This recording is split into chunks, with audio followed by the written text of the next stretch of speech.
നമസ്കാരം. 24 റൗണ്ടപ്പ് ആരംഭിക്കുന്നു. സ്വാഗതം. ഞാൻ പ്രവിത ലക്ഷ്മി. വിശദമായ വാർത്തകൾ നോക്കാം. മ്യാൻമർ ബാങ്കോക്ക് ഭൂകമ്പത്തിൽ മരണം 1000 കടന്നു.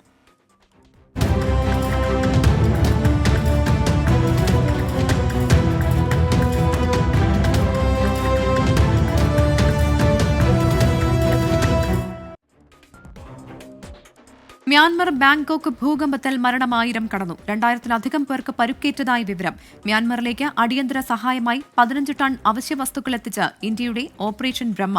സൈനിക മേധാവിയുമായി ടെലിഫോണിൽ സംസാരിച്ച പ്രധാനമന്ത്രി നരേന്ദ്രമോദി നായ്പിഡോറിയിലെ ജയിലിൽ കഴിയുന്ന ഓങ് സാങ് സൂചി സുരക്ഷിതയാണെന്ന് വിവരം. മ്യാൻമറിലെ രണ്ടാമത്തെ വലിയ നഗരമായ മാൻഡലയിലാണ് ഏറ്റവും കൂടുതൽ നാശനഷ്ടമുണ്ടായത്. ഭൂചലനത്തിന്റെ പ്രഭവ കേന്ദ്രത്തിന് സമീപമാണ് നഗരം സ്ഥിതി ചെയ്യുന്നത്. കെട്ടിടാവശിഷ്ടങ്ങൾക്കിടയിൽ കുടുങ്ങിക്കിടക്കുന്നവർക്കായുള്ള തിരച്ചിൽ ദുഷ്കരമാണ്. മുൻ രാജകൊട്ടാരങ്ങൾ, സർക്കാർ കെട്ടിടങ്ങൾ, മാസോയാനെ ആശ്രമം തുടങ്ങി നിരവധി കെട്ടിടങ്ങൾ തകർന്നു. ഡാം തകർന്ന് താഴ്ന്ന പ്രദേശങ്ങളിൽ വെള്ളപ്പൊക്കമുണ്ടായതായും വിവരമുണ്ട്. രാജ്യം ഇതുവരെ നേരിടാത്ത പ്രതിസന്ധിക്ക് പിന്നാലെ മ്യാൻമർ സൈനിക മേധാവി അന്താരാഷ്ട്ര സഹായം അഭ്യർത്ഥിച്ചു. ടെന്റുകൾ, സ്ലീപ്പിംഗ് ബാഗുകൾ, മരുന്നുകൾ തുടങ്ങി 15 ടൺ അവശ്യ വസ്തുക്കളാണ് ഇന്ത്യ മ്യാൻമറിലെത്തിച്ചത്. ഓപ്പറേഷൻ ബ്രഹ്മ എന്ന പേരിലായിരുന്നു ഇന്ത്യയുടെ സഹായഹസ്തം. മ്യാൻമർ സൈനിക മേധാവി മിന്നോങ് ഫ്ലൈങ്ങുമായി പ്രധാനമന്ത്രി നരേന്ദ്രമോദി ടെലിഫോണിൽ സംസാരിച്ചു. ദുഷ്കരമായ ഈ സമയത്ത് മ്യാൻമർ ജനതയ്ക്കൊപ്പം നിൽക്കുന്നുവെന്ന് മോദി എക്സിൽ കുറിച്ചു. പട്ടാള ഭരണമുള്ള മ്യാൻമറിൽ ദുരന്തത്തിന്റെ വ്യാപ്തി സംബന്ധിച്ച പൂർണ്ണ വിവരങ്ങൾ പുറത്തുവന്നിട്ടില്ല. വാർത്താ സംവിധാനമൊരുക്കാൻ സഹായിക്കുമെന്ന് ഇലോൺ മസ്കിന്റെ സ്റ്റാർലിങ്ക് കമ്പനി അറിയിച്ചു. മ്യാൻമർ തലസ്ഥാനമായ നായ്പെഡോയിലെ ജയിലിൽ കഴിയുന്ന ഓങ് സാൻ സൂചി സുരക്ഷിതയെന്നാണ് വിവരം. മ്യാൻമറിലെ സൈനിക മേധാവി പരിക്കേറ്റവരെ ആശുപത്രിയിലെത്തി സന്ദർശിച്ചു. മാൻഡല വിമാനത്താവളത്തിൽ താത്കാലിക ആശുപത്രി പ്രവർത്തനം ആരംഭിച്ചു. അമേരിക്ക, ഫ്രാൻസ്, ജപ്പാൻ, ചൈന തുടങ്ങിയ രാജ്യങ്ങൾ മ്യാൻമറിന് സഹായമെത്തിച്ചു.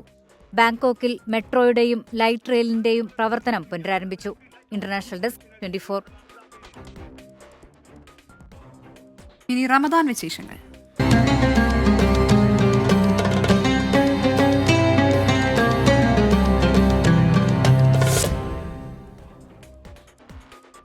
സൗദിയിൽ ഷവ്വാൽ മാസപ്പിറ കണ്ടു. ഒമാൻ ഒഴികെയുള്ള ഗൾഫ് രാജ്യങ്ങളിൽ നാളെ ചെറിയ പെരുന്നാൾ.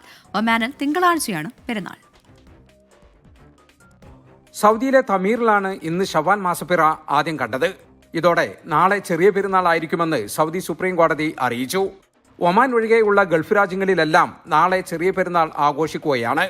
ഒമാനിൽ മാസപ്പിറ കാണാത്തതിനാൽ നാളെ റമദാൻ 30 പൂർത്തിയാക്കി തിങ്കളാഴ്ചയായിരിക്കും ചെറിയ പെരുന്നാൾ ആഘോഷിക്കുക. വിപുലമായി പെരുന്നാൾ ആഘോഷിക്കാനുള്ള തയ്യാറെടുപ്പിലാണ് സ്വദേശികളും മലയാളികൾ ഉൾപ്പെടെയുള്ള വിദേശികളും. നിർബന്ധ കർമ്മമായ ഫിത്ർ സക്കാത്ത് വിതരണം ആരംഭിച്ചു. അരി ഉൾപ്പെടെയുള്ള ധാന്യങ്ങളാണ് പ്രധാനമായും പാവപ്പെട്ടവർക്ക് വിതരണം ചെയ്യുന്നത്. പുതുവസ്ത്രമണിഞ്ഞ് നാളെ രാവിലെ പള്ളികളിലും ഈദ്ഗാഹുകളിലുമായി വിശ്വാസികൾ പെരുന്നാൾ നമസ്കാരം നിർവഹിക്കും. പെരുന്നാൾ വിഭവങ്ങൾ കഴിച്ച് ബന്ധുക്കളെയും സുഹൃത്തുക്കളെയും സന്ദർശിക്കും. മക്കയിലും മദീനയിലുമുള്ള ഹറം പള്ളികളിൽ ലക്ഷക്കണക്കിന് വിശ്വാസികൾ പെരുന്നാൾ നമസ്കാരത്തിലും ഖുതുബയിലും പങ്കെടുക്കും. സൂര്യൻ ഉദിച്ച് 15 മിനിറ്റായാൽ പെരുന്നാൾ നമസ്കാരം നിർവഹിക്കണമെന്നാണ് സൗദി മതകാര്യ മന്ത്രാലയത്തിന്റെ നിർദ്ദേശം. 19,000-ഓളം സ്ഥലങ്ങളിൽ പെരുന്നാൾ നമസ്കാരം നടക്കും.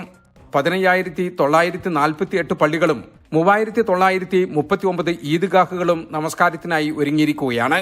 സൗദിയുടെ വിവിധ ഭാഗങ്ങളിൽ വെടിക്കെട്ടും കലാപരിപാടികളും ഉൾപ്പെടെ ആഘോഷ പരിപാടികൾ നടക്കുന്നുണ്ട്.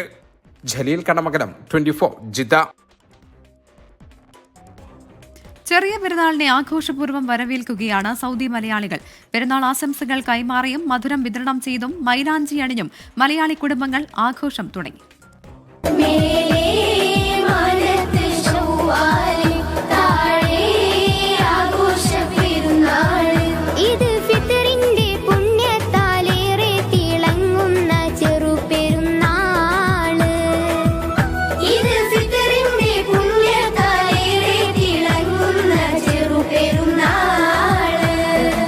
സുഹൃത്തുക്കളും കുടുംബങ്ങളുമെല്ലാം ഒത്തുകൂടി ജിദ്ദയിലെ മലയാളികൾ ചെറിയ പെരുന്നാൾ ആഘോഷം ആരംഭിച്ചു. പാട്ടുപാടിയും പെരുന്നാൾ ആശംസകൾ കൈമാറിയും കൈകളിൽ മൈലാഞ്ചി അണിഞ്ഞും കുടുംബിനികളും കുട്ടികളുമെല്ലാം ആഘോഷിക്കുകയാണ്. 1 മാസക്കാലം നീണ്ടുനിന്ന വ്രതാനുഷ്ഠാനത്തിന് വിരാമം വിട്ടുകൊണ്ട് റമദാന്റെ ആത്മീയ ചൈതന്യം ഉൾക്കൊണ്ടുകൊണ്ട് ഇനിയുള്ള ഏതാനും ദിവസങ്ങളെ അവർ ആഘോഷിക്കും.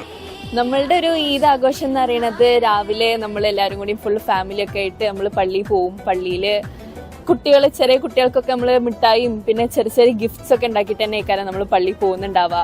അപ്പോൾ പള്ളിയിൽ വെച്ചിട്ട് കുട്ടികൾക്ക് കൊടുക്കുന്നു. പിന്നെ വീട്ടിൽ വരും, ഫ്രണ്ട്സിൻ്റെ ഒക്കെ വീട്ടിൽ പോവും. എന്നിട്ട് അവർക്കൊക്കെ നമ്മളുടെ വക ചെറിയ ഗിഫ്റ്റ്സ് ഒക്കെ കൊടുത്ത് വീട്ടിൽ വരും. ഉമ്മ നല്ല അടിപൊളി ഭക്ഷണം ഉണ്ടാക്കി വെച്ചിട്ടുണ്ടാവും. ഭക്ഷണമൊക്കെ കഴിച്ച് നല്ല റാഹത്തായിട്ടാണ് നമ്മളെ കുറച്ച് ഈദ് ആഘോഷം. സൗദികളാവട്ടെ അല്ലെങ്കിൽ കേരളത്തിലെ മറ്റുള്ള സംസ്ഥാനങ്ങളിലെ ആളുകളാവട്ടെ, എല്ലാവരും ഒരുമിച്ചിരുന്നിട്ടാണ് നമ്മൾ ഈദ് ആഘോഷിക്കുന്നത്. അതേപോലെ തന്നെ തലേ ദിവസം തുടങ്ങും അതിൻ്റെ ആഘോഷങ്ങൾ. ഇപ്പം നമ്മൾ തന്നെ കാണുന്നുണ്ട്, ഇതാ ഒരു ഭാഗത്ത് മൈലാഞ്ചി ഇട്ടുകൊണ്ടിരിക്കുന്നു, ഒരു ഭാഗം മിഠായി കൊടുക്കുന്നു, ഒരു ഭാഗം കേക്ക് വെട്ടുന്നു.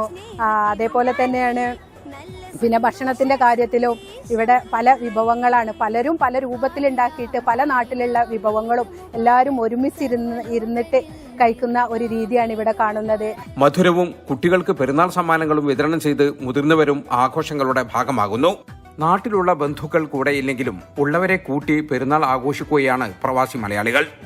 ഇവിടുത്തെ ഈദ് ഫണ്ണാണെങ്കിലും പക്ഷെ നാട്ടിലുള്ള ഫീൽ ഇവിടെ ഉണ്ടാവില്ല. ഗ്രാൻഡ് പാരൻസിന്റെ ഒപ്പരേ കസിൻസിന്റെ ഒപ്പരയുള്ള അത്ര രസം ഇവിടെ ഉണ്ടാവില്ല. അപ്പോൾ ഇവിടെ ആഘോഷിക്കുന്നുണ്ടെങ്കിലും അവിടുത്തെ ആൾക്കാരെ നമുക്ക് എപ്പോഴും മിസ് ചെയ്യും എല്ലാ ഈദും. ഫിത്ർ സക്കാത്ത് വിതരണം, പുതുവസ്ത്രം അണിഞ്ഞ് പെരുന്നാൾ നമസ്കാരം, പെരുന്നാൾ വിഭവങ്ങൾ തയ്യാറാക്കൽ, ബന്ധുക്കളെയും സുഹൃത്തുക്കളെയും സന്ദർശിക്കൽ തുടങ്ങിയവയാണ് പെരുന്നാൾ ദിനത്തിൽ വിശ്വാസികൾ പ്രധാനമായും ചെയ്യുന്നത്.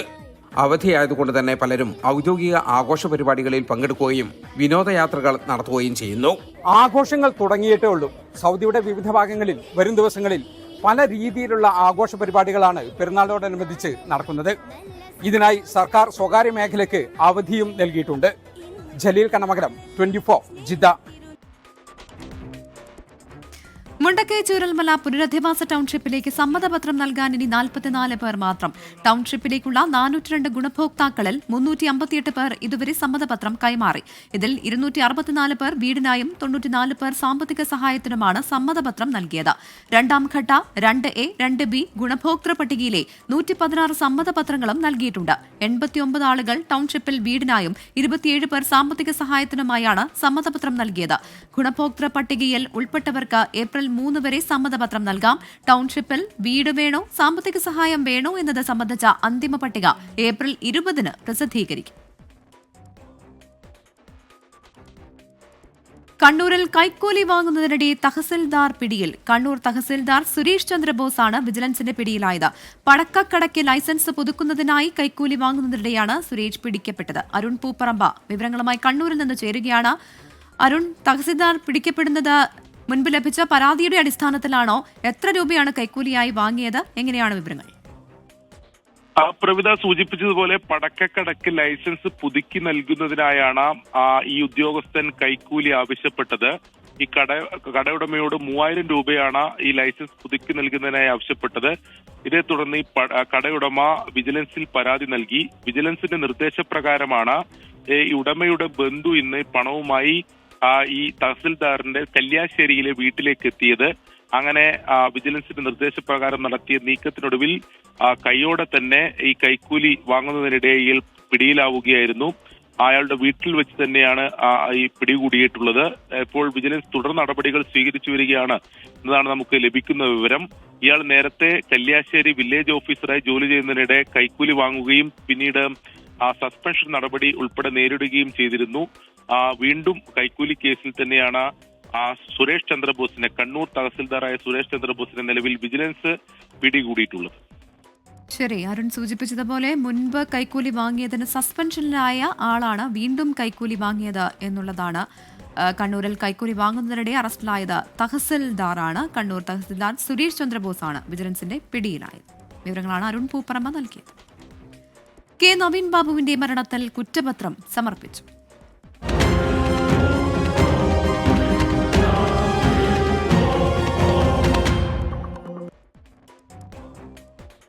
കണ്ണൂർ മുൻ എ.ഡി.എം നവീൻ ബാബുവിന്റെ ആത്മഹത്യാ കേസിൽ പി ദിവ്യ കുറ്റക്കാരിയെന്ന് കുറ്റപത്രം. ക്ഷണിക്കാത്ത ചടങ്ങിലേക്ക് വന്ന് ദിവ്യ നടത്തിയ അധിക്ഷേപ പരാമർശങ്ങളാണ് ആത്മഹത്യയിലേക്ക് നയിച്ചതെന്നും കുറ്റപത്രം വ്യക്തമാക്കുന്നു. ശാസ്ത്രീയ തെളിവുകൾ അടക്കം ശേഖരിച്ച് തയ്യാറാക്കിയ കുറ്റപത്രം കണ്ണൂർ ഫസ്റ്റ് ക്ലാസ് മജിസ്ട്രേറ്റ് കോടതിയിൽ സമർപ്പിച്ചു. ഫോൺ രേഖകൾ, CCTV ദൃശ്യങ്ങൾ അടക്കമുള്ള ശാസ്ത്രീയ തെളിവുകൾ, വിവാദ പെട്രോൾ പമ്പ് ഉടമ TV പ്രശാന്തൻ ഉൾപ്പെടെ 79 പേരുടെ സാക്ഷിമൊഴി. നവീൻ ബാബു ആത്മഹത്യ ചെയ്ത 5 മാസത്തിന് ശേഷമാണ് കേസിൽ അന്വേഷണ സംഘം കുറ്റപത്രം സമർപ്പിച്ചത്. നവീൻ ബാബുവിന്റെ യാത്രയപ്പ് ചടങ്ങിൽ പി ദിവ്യ നടത്തിയ അധിക്ഷേപ പരാമർശങ്ങളാണ് ആത്മഹത്യയിലേക്ക് എത്തിച്ചതെന്നാണ് കുറ്റപത്രം. തുടർന്നുള്ള ഔദ്യോഗിക ജീവിതത്തിൽ ഗുരുതര വേട്ടയാടലുകൾ ഉണ്ടാകുമെന്ന് നവീൻ ബാബു ഭയപ്പെട്ടതായി കുറ്റപത്രത്തിൽ ആമുഖമായി പറയുന്നു. അധിക്ഷേപത്തിന് പിന്നിൽ കൃത്യമായ ആസൂത്രണമുണ്ടെന്നാണ് കണ്ടെത്തൽ. കളക്ടറേറ്റിലെ യാത്രയപ്പിലേക്ക് പി ദിവ്യയ്ക്ക് ക്ഷണമുണ്ടായിരുന്നില്ല. കളക്ടറുടെ സ്റ്റാഫിനെ ഫോണിൽ വിളിച്ച് പരിപാടിയെക്കുറിച്ച് ദിവ്യ അന്വേഷിച്ചു. കണ്ണൂരിലെ പ്രാദേശിക ചാനലിനെ വിളിച്ചു വരുത്തി യാത്രയപ്പ് പരിപാടി ചിത്രീകരിപ്പിച്ചതും അത് പ്രചരിപ്പിച്ചതും പി ദിവ്യ തന്നെയെന്നും കുറ്റപത്രത്തിലുണ്ട്. പി ദിവ്യയുടെ ആരോപണം സാധൂകരിക്കുന്ന സാഹചര്യ തെളിവുകളെക്കുറിച്ചും കുറ്റപത്രത്തിൽ പരാമർശമുണ്ട്. NOC ലഭിക്കുന്നതിന് മുൻപ് പ്രശാന്തൻ ബാങ്കിൽ നിന്ന് പണം പിൻവലിച്ചെന്നും നവീൻ ബാബുവും പ്രശാന്തനും നിരവധി തവണ ഫോണിൽ സംസാരിച്ചുവെന്നും കുറ്റപത്രത്തിലുണ്ട്. എന്നാൽ ആർക്കുവേണ്ടി എന്തിനുവേണ്ടി ദിവ്യ നവീൻ ബാബുവിനെ അധിക്ഷേപിച്ചു എന്നതിലേക്ക് അന്വേഷണം പോയിട്ടുണ്ടോ എന്ന ചോദ്യം അവശേഷിക്കുകയാണ്. TV പ്രശാന്തൻ നവീൻ ബാബുവിനെതിരെ സൃഷ്ടിച്ച വ്യാജ കൈക്കൂലി പരാതിയും പ്രത്യേക സംഘത്തിന്റെ അന്വേഷണ പരിധിയിൽ വന്നിട്ടില്ല. 24 കണ്ണൂർ. കുറ്റപത്രത്തിൽ തൃപ്തിയില്ലെന്ന് ADMK നവീൻ ബാബുവിന്റെ കുടുംബം. കേസിൽ പ്രതിസ്ഥാനത്ത് പി ദിവ്യ മാത്രമാണ്. ഗൂഢാലോചനയിൽ പങ്കെടുത്തവരെക്കുറിച്ച് അന്വേഷിക്കുന്നില്ല എന്നും കുടുംബം ആരോപിച്ചു. വേറൊരു അന്വേഷണ ഏജൻസി വേണമെന്ന നിലപാടിൽ നിയമപോരാട്ടം തുടരുമെന്നും നവീൻ ബാബുവിന്റെ കുടുംബം വ്യക്തമാക്കി. ഉള്ളടക്കം എല്ലാം കണ്ടില്ല. ഗൂഢാലോചനയിൽ പങ്കാളികളായിട്ടുള്ളവരുടെ കാര്യങ്ങളൊന്നും കുറ്റപത്രത്തിൽ പ്രതിപാദിക്കുന്നില്ലെന്നാണ് മനസ്സിലാക്കുന്നത്.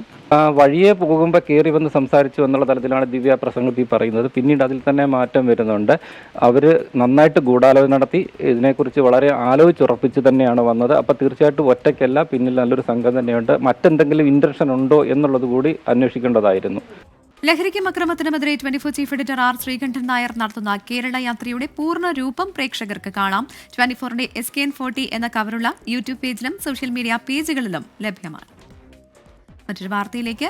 കേരള യൂണിവേഴ്സിറ്റി MBA പരീക്ഷയുടെ ഉത്തരക്കടലാസ് നഷ്ടമായതിൽ ഗൂഢാലോചന സംശയിക്കുന്നതായി ഉന്നത വിദ്യാഭ്യാസ മന്ത്രി ഡോക്ടർ ആർ ബിന്ദു.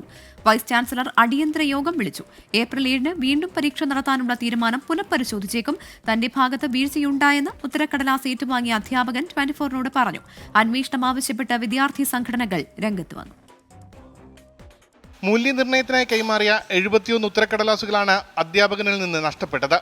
ഇതോടെ 3ാം സെമസ്റ്റർ പ്രോജക്ട് ഫിനാൻസ് പരീക്ഷ വീണ്ടും ഏപ്രിൽ 7 നടത്തുമെന്ന് യൂണിവേഴ്സിറ്റിയിൽ നിന്ന് വിദ്യാർത്ഥികൾക്ക് അറിയിപ്പ് ലഭിച്ചു. ഇമെയിൽ വഴിയാണ് അറിയിപ്പ് ലഭിച്ചത്. മൂല്യനിർണ്ണയത്തിന്റെ പാറ്റേൺ മനസ്സിലാക്കാൻ യൂണിവേഴ്സിറ്റിയിലേക്ക് വരുമ്പോൾ പാലക്കാടിനും ആലത്തൂരിനും ഇടയിൽ വെച്ച് ഉത്തരക്കടലാസുകൾ നഷ്ടപ്പെട്ടു എന്നാണ് അധ്യാപകന്റെ വിശദീകരണം. തന്റെ ഭാഗത്തു നിന്ന് വന്ന വീഴ്ചയാണെന്നും അധ്യാപകൻ 24നോട് പറഞ്ഞു. ആലത്തൂരൊക്കെ ആയപ്പോഴാണ് ഞാൻ കുഴൽമന്നോ കഴിഞ്ഞപ്പോഴാണ് മനസ്സിലാക്കിയത്. അന്നത്തെ ദിവസം എല്ലാം അവിടെ പോയി എല്ലാം നോക്കി, പക്ഷെ കിട്ടിയില്ല.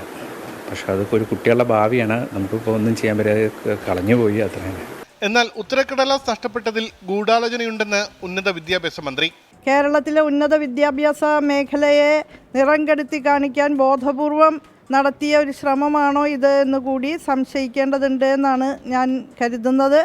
സംശയാസ്പദമായിട്ടുള്ള സാഹചര്യം ഇതിന് പിന്നിലുണ്ട്. ഈ ബന്ധപ്പെട്ട ഉദ്യോഗസ്ഥൻ 3 തവണ സർവകലാശാല നോട്ടീസ് നൽകിയിട്ടും പ്രതികരിക്കാതെ നിശബ്ദത പാലിക്കുകയാണ് ഉണ്ടായത്. യൂണിവേഴ്സിറ്റി രജിസ്ട്രാർ DGPക്ക് പരാതി നൽകി. 2 വർഷത്തെ MBA കോഴ്സ് പഠനം അവസാനിച്ച് ഭൂരിഭാഗം വിദ്യാർത്ഥികളും വിദേശത്തടക്കം ജോലിക്ക് പ്രവേശിച്ചു കഴിഞ്ഞു. വീണ്ടും പരീക്ഷ നടത്താനുള്ള തീരുമാനത്തോടെ വിദ്യാർത്ഥികളും പ്രതിസന്ധിയിലായി. അതും ഇത്രയും ഷോർട്ട് നോട്ടീസിൽ 1.5 വർഷം 6 മാസം കൊണ്ട് പഠിച്ചത് ഷോർട്ട് നോട്ടീസ് 6 ദിവസം കൊണ്ട് എഴുതണമെന്നും പറഞ്ഞാൽ അതുമാത്രമല്ല, നമ്മൾ 2-3 സ്റ്റുഡൻസ് പുറം വിദേശത്ത് നിൽക്കുകയാണ്. അവർക്ക് വരാൻ ഒരു നിർവാഹവും ഇല്ല. S1 പേപ്പർ ഇനി കാണാനാവുമല്ലോ. അത് യൂണിവേഴ്സിറ്റി റെസ്പോൺസിബിലിറ്റി ഒഴിയാണ് ഈ എക്സാം വീണ്ടും കൺസിഡർ ചെയ്തുകൊണ്ട്. അപ്പോൾ ഇനി S1 പേപ്പർ ഇനി കാണാതില്ല, നാളെ മെയിൽ വന്നാൽ മറ്റന്നാൾ വീണ്ടും പോയി എക്സാം എഴുതാമെന്ന് പറയുന്ന ഒരു അവസ്ഥയിലോട്ട് വരും. നമ്മൾ ജൂനിയേഴ്സിറ്റി ഉണ്ടല്ലോ എക്സാം എഴുതാൻ. വൈസ് ചാൻസലർ വിളിച്ച യൂണിവേഴ്സിറ്റി പരീക്ഷാ വിഭാഗത്തിന്റെ അടിയന്തര യോഗം ചൊവ്വാഴ്ച ചേരും. പരീക്ഷാ തീയതി നീട്ടി നൽകാനാണ് ആലോചന. മൂല്യനിർണ്ണയം വേഗത്തിൽ നടത്തി റിസൾട്ട് പ്രസിദ്ധീകരിക്കാനും ആലോചിക്കുന്നുണ്ട്. വീഴ്ച വരുത്തിയ അധ്യാപകനെതിരെ നടപടിയെടുക്കും. സംഭവത്തിൽ പ്രതിഷേധിച്ച് SFI യൂണിവേഴ്സിറ്റി ആസ്ഥാനത്തേക്ക് മാർച്ച് നടത്തി.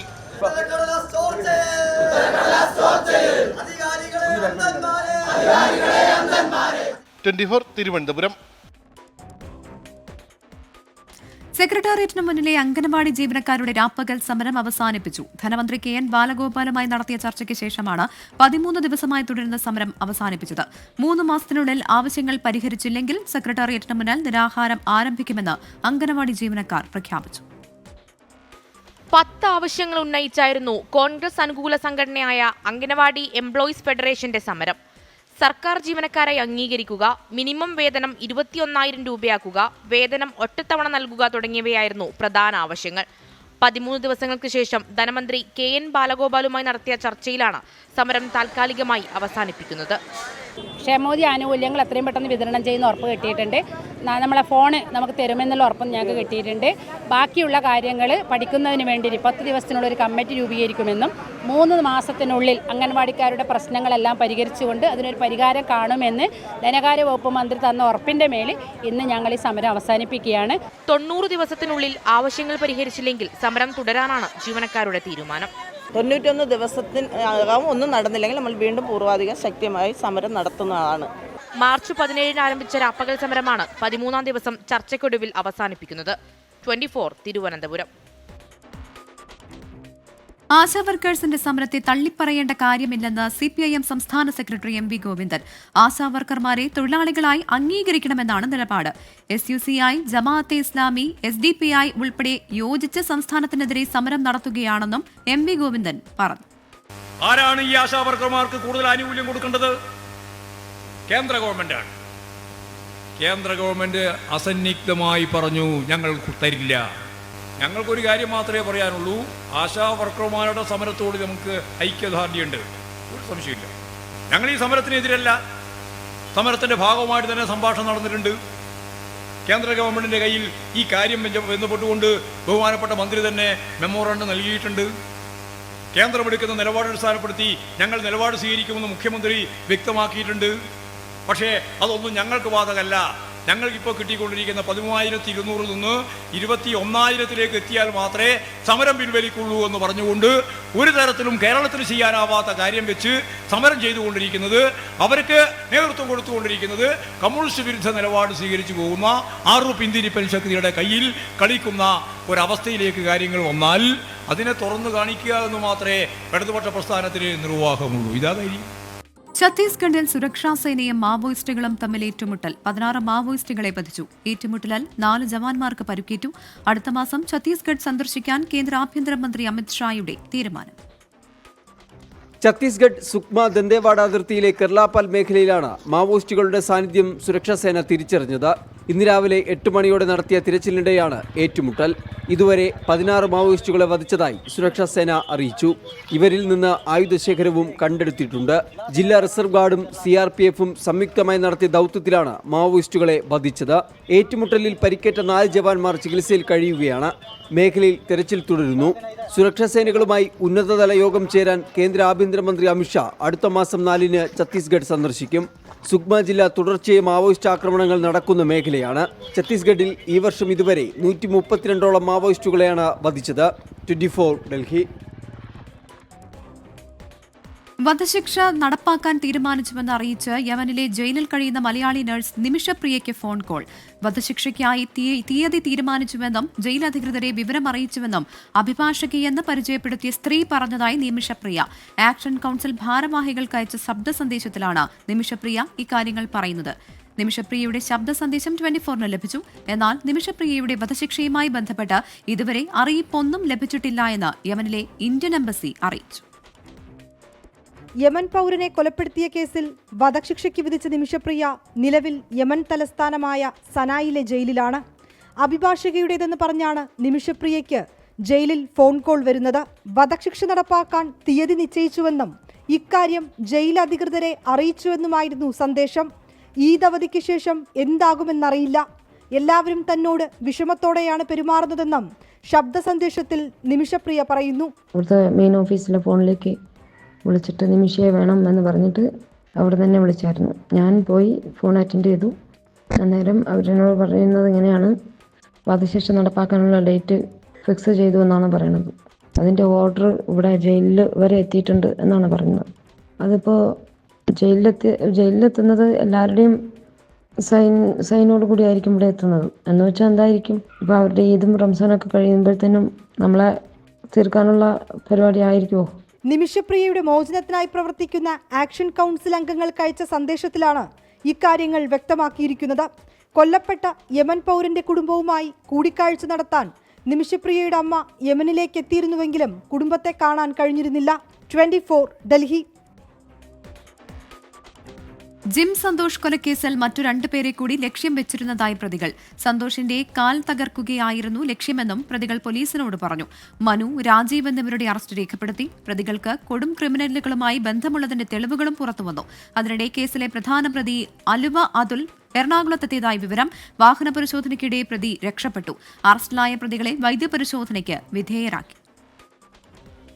കഴിഞ്ഞ ദിവസം കസ്റ്റഡിയിലെടുത്ത കുക്കു എന്ന മനുവിന്റെയും രാജപ്പൻ എന്ന രാജീവിന്റെയും അറസ്റ്റാണ് ഇന്ന് ഉച്ചയോടെ രേഖപ്പെടുത്തിയത്. ഇതിൽ കൊലപാതകത്തിൽ നേരിട്ട് പങ്കുള്ളയാളാണ് രാജീവ് എന്ന് പോലീസ് പറയുന്നു. സന്തോഷിന്റെ വീട്ടിലേക്ക് 2 തവണ തോട്ടയെറിഞ്ഞതായി രാജീവ് പോലീസിനോട് സമ്മതിച്ചതായാണ് വിവരം. സന്തോഷിന്റെ വീടിന് മുന്നിൽ കിടന്ന ഡംബൽ എടുത്ത് അകത്ത് കടന്നു. തോട്ട വീണ് തകർന്ന സന്തോഷിന്റെ കാൽ ഡംബൽ കൊണ്ട് പിന്നെയും തകർത്തു. സന്തോഷിനെ എഴുന്നേറ്റ് നടക്കാൻ കഴിയാത്ത വിധം ആയുഷ്കാലം കിടപ്പിലാക്കുകയായിരുന്നു ലക്ഷ്യമെന്നും പ്രതികൾ പറഞ്ഞതായാണ് വിവരം. സന്തോഷിന് പിന്നാലെ മറ്റ് 2 പേരെ കൂടി പ്രതികൾ ലക്ഷ്യമിട്ടിരുന്നു. ചവറയിലെ ക്ഷേത്ര ഉത്സവത്തിനിടെയുണ്ടായ തർക്കമാണ് ഇവരോടുള്ള പ്രതികാരത്തിന് കാരണം. അക്രമത്തിനായി പ്രതികൾ മുന്നൊരുക്കങ്ങൾ നടത്തിയത് കുക്കുവിന്റെ വീട്ടിലായിരുന്നു. ഇതിനിടെ പ്രതികൾക്ക് കൊടും ക്രിമിനലുകളുമായുള്ള ബന്ധം വ്യക്തമാക്കുന്ന ചിത്രങ്ങളടക്കം പുറത്തുവന്നു. മറ്റു പ്രതികൾ ഉടൻ പിടിയിലാകുമെന്നും അന്വേഷണം ഊർജിതമെന്നും അന്വേഷണ ഉദ്യോഗസ്ഥ കരുനാഗപ്പള്ളി ASP അഞ്ജലി ഭാവന. അന്വേഷണം നടക്കുന്നുണ്ട്, പ്രതികളിലേക്ക് ഉടനെ എത്തും. മനുവിനെയും രാജീവിനെയും വൈദ്യപരിശോധനയ്ക്ക് ശേഷം കോടതിയിൽ ഹാജരാക്കി. 24 കൊല്ലം. സംസ്ഥാനത്ത് ചൂടുയരുന്ന സാഹചര്യത്തിൽ ജാഗ്രതാ നിർദ്ദേശം നൽകി മുഖ്യമന്ത്രി പിണറായി വിജയൻ. ഉഷ്ണതരംഗ സാധ്യത മുന്നിൽ കണ്ട് വകുപ്പുകൾ ഏകോപിതമായി പ്രവർത്തിക്കണമെന്ന നിർദ്ദേശം നൽകി. തിരുവനന്തപുരം വേങ്ങാനൂരിൽ ബാങ്ക് ജീവനക്കാരന് സൂര്യാഘാതമേറ്റു. സംസ്ഥാനത്ത് വേനൽ ചൂട് ഉയരുന്ന സാഹചര്യത്തിലാണ് ജാഗ്രതാ നിർദ്ദേശം പുറപ്പെടുവിച്ചത്. ഉഷ്ണതരംഗ സാധ്യത മുന്നിൽ കണ്ട് ജാഗ്രത തുടരണമെന്നും വകുപ്പുകൾ ഏകോപിതമായ പ്രവർത്തനങ്ങൾ നടത്തണമെന്നും മുഖ്യമന്ത്രി പിണറായി വിജയൻ നിർദ്ദേശിച്ചു. ഉഷ്ണതരംഗത്തെ മറികടക്കാൻ കഴിയുന്ന നിർദ്ദേശങ്ങളും ജാഗ്രതാ സന്ദേശങ്ങളും തദ്ദേശ സ്വയംഭരണ സ്ഥാപനത്തിൽ നടപ്പിലാക്കണം. പൊതുസ്ഥലങ്ങളിൽ കുടിവെള്ളം ഉറപ്പുവരുത്തുന്നതിനായി തണ്ണീർപ്പന്തലുകൾ വ്യാപകമാക്കണം. പുറം ജോലിയിലേർപ്പെടുന്നവർക്ക് വിശ്രമ സൗകര്യം ഏർപ്പെടുത്തണം. തൊഴിലാളികൾക്ക് പുതുക്കിയ സമയക്രമം ഉറപ്പുവരുത്തണം തുടങ്ങിയവ നിർദ്ദേശത്തിൽ ഉൾപ്പെടുന്നു. ഉയർന്ന ചൂട്, സൂര്യാഘാതം, സൂര്യതപം, നിർജ്ജലീകരണം തുടങ്ങി നിരവധി ഗുരുതരമായ ആരോഗ്യ പ്രശ്നങ്ങൾക്ക് കാരണമാകുന്നതിനാൽ ശുദ്ധജലം കുടിക്കുക, പകൽ 11 മുതൽ 3 വരെയുള്ള സമയത്ത് നേരിട്ട് ശരീരത്തിൽ കൂടുതൽ സമയം തുടർച്ചയായി സൂര്യപ്രകാശം ഏൽക്കുന്നത് ഒഴിവാക്കുക തുടങ്ങിയ നിർദ്ദേശങ്ങൾ സംസ്ഥാന ദുരന്ത നിവാരണ അതോറിറ്റി പുറപ്പെടുവിക്കുന്നു. അതേസമയം തിരുവനന്തപുരം വെങ്ങാനൂരിൽ ബാങ്ക് ജീവനക്കാരന് സൂര്യാഘാതമേറ്റു. പുല്ലാമുക്ക് പട്ടികജാതി വികസന കോർപ്പറേഷൻ ബാങ്കിലെ ജീവനക്കാരൻ ബിജിലാലിനാണ് സൂര്യാഘാതമേറ്റത്. 24 തിരുവനന്തപുരം. പൂർണ്ണമാകുന്നു. Good night.